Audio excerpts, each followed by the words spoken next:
Now we're up to E2. E2 looks a little strange, but if you can imagine this shape in here, not there. So pretend this is one giant square.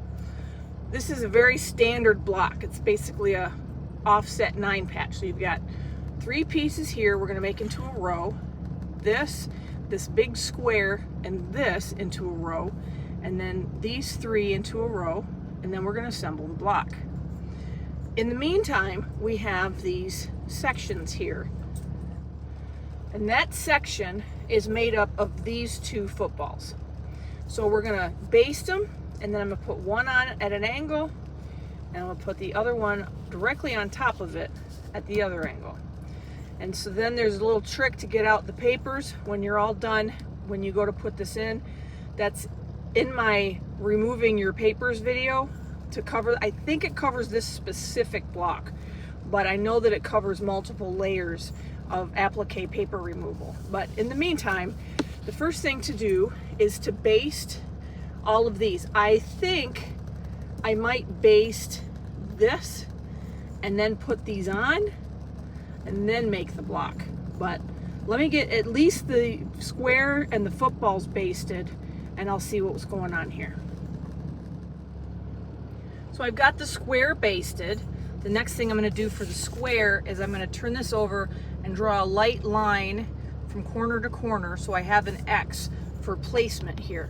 The trick is going to be to get the point to be even from each corner. So, and I've also got my footballs basted. So what I'm going to do is I'm going to take one of these and place it on the bottom on one of the X lines, staple it and applique it, and then we'll be able to get the other one down. So let me see what I can do with this one. So I went ahead and attached this first football.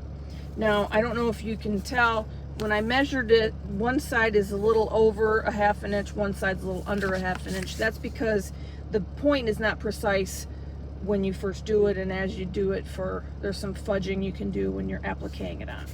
So it's very important that the next step, you take off all of the basting and the staples before you go ahead and place this other one, because you're going to cover it all up. So let me get this out and then we can work on this placement. Okay, so I took out the basting and the staples from the back one, and I've placed the other one, and I measured approximately 1/2 inch this time since I knew that that was going to be the case. I folded it to find the general middle. The next thing to do though for this, I'm using black thread when I attach a color to black, because if you use colored thread you'll see it, but if you use black thread in this section and this section, you'll see it. So I have color matched thread for these fabrics, so I'm going to use green thread in this section and in this section, and then black on the other corners. So if that stuff matters to you, this is the time to make that adjustment.